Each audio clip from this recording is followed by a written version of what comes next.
Now in Nigeria, the Senate has suspended a female senator. Why? After she accused the presiding officer of sexual assault. Crazy. In the DRC, there's a brand new disease, fellas, and it's very complicated. People don't understand. 60 people have been unalive in the past 48 hours, and it's crazy.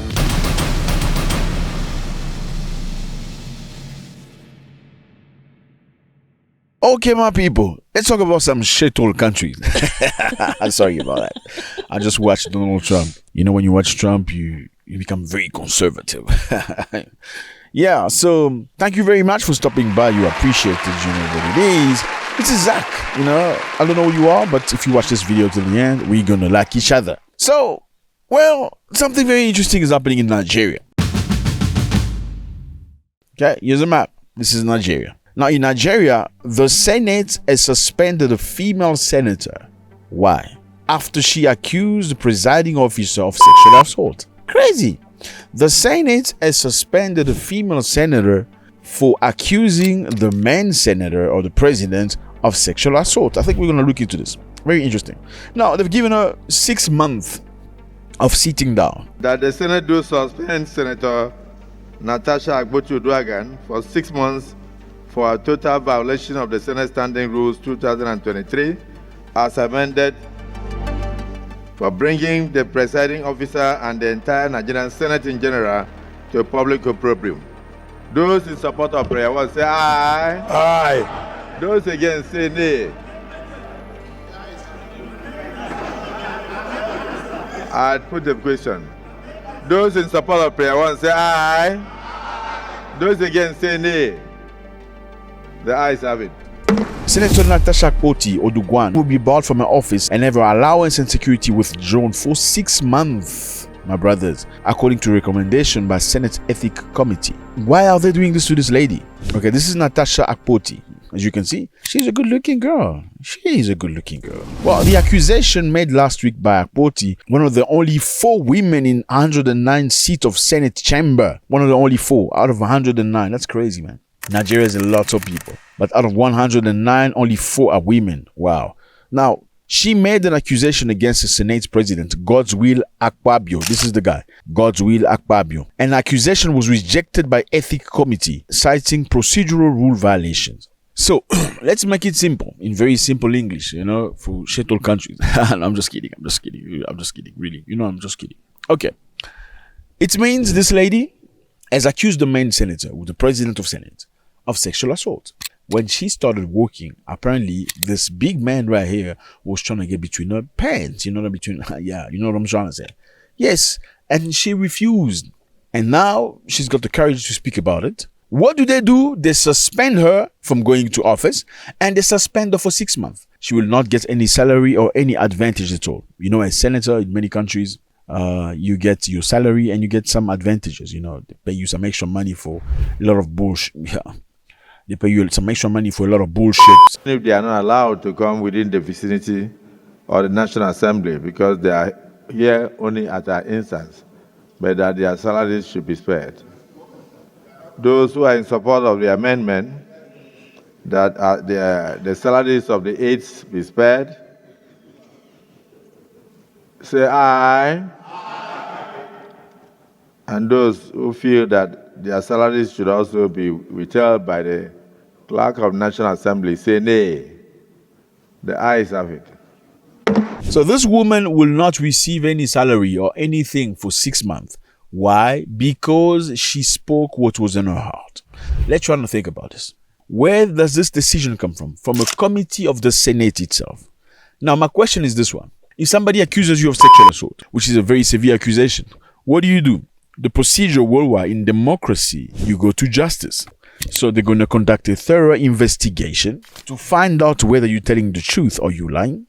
If you are telling the truth, they're going to bring the person into accountable. If you are telling lies, you're probably going to have to pay for defamation and all the nasty things you've caused. Now, this is not the procedure that has happened in Nigeria. What has happened is a committee in the Senate has decided that this woman is telling lies. Therefore, we're going to shut her up. She's not going to speak anymore. She's done speaking. She's going home for 6 months. No money, nothing.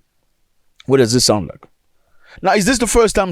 No, this is not the first time things like this happen in Nigeria. When in 2016, Senator Dino Malaye was accused of threatening to sexually assault Senator Remi Tinubu, the current first lady of the country. He was not charged. Should I repeat myself? In 2016, Senator Dino Malaye was accused of threatening to sexually assault Senator Remi Tinubu, the wife of the current president. That back then, that senator was not charged.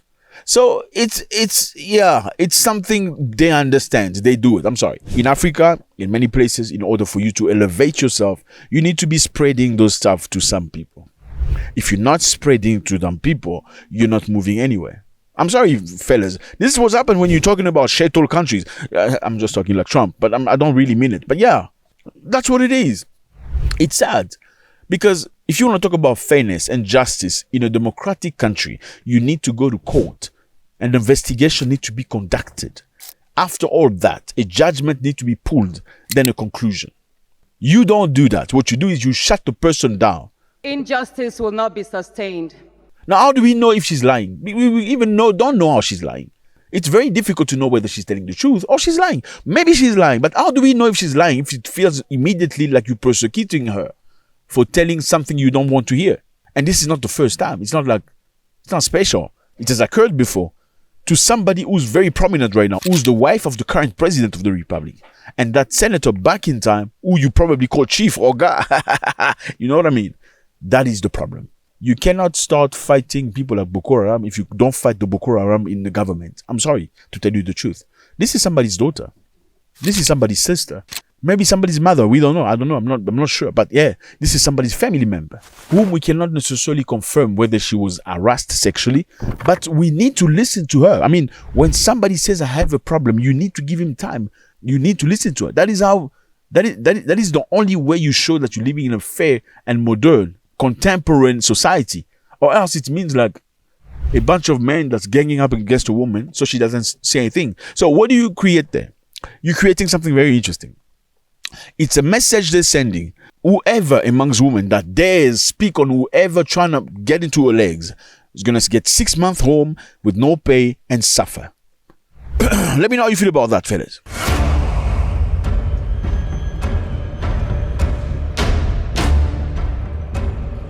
Fellas, in Congo, things are continuing to occur. I don't know. Yeah, this is Congo. This one. There's 2 Congos. Okay, I know a lot of you don't know. There are 2 Congos. This is Republic of Congo, and this is the Democratic Republic of Congo. I know it's weird, but yeah. Now we are talking about the Democratic Republic of Congo, or the DRC. In the DRC, there's a brand new disease, fellas, and it's very complicated. People don't understand. 60 people have been unalive in the past 48 hours, and it's crazy. Now they're suspecting there's something in water, in some specific area of the country. WHO emergency chief, Dr. Michael Ryan, said during an online briefing Friday that one of the villages there has a very strong level of suspicion of a poisoning event related to the poisoning of a water source. Poisoning of water source. WHO already know that water is probably poison. That's why 60 people were unalive in 48 hours. Crazy stuff. Ryan did not clarify whether he was referring to a contamination by accident, negligence, or deliberate action. Let me write that. Ryan did not clarify whether he was referring to a contamination by accident, negligence, or deliberate action.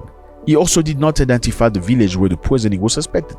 Why do you say things like this? You don't know if it's poisoning by accident, negligence, or deliberate action. It means you already know this poisoning. If you're evoking a probable accident, a probable negligence, or a deliberate action, who's poisoning the water that's unaliving people? Big question mark. He says, and I quote, "We will not stop investigating until we are sure that the true cause or the absolute cause of what's occurring is fully investigated." What is happening in the DRC, fellas? I mean, the country's been riddled by wars, guerrillas, rapes, destruction, poverty, sadness, and now diseases.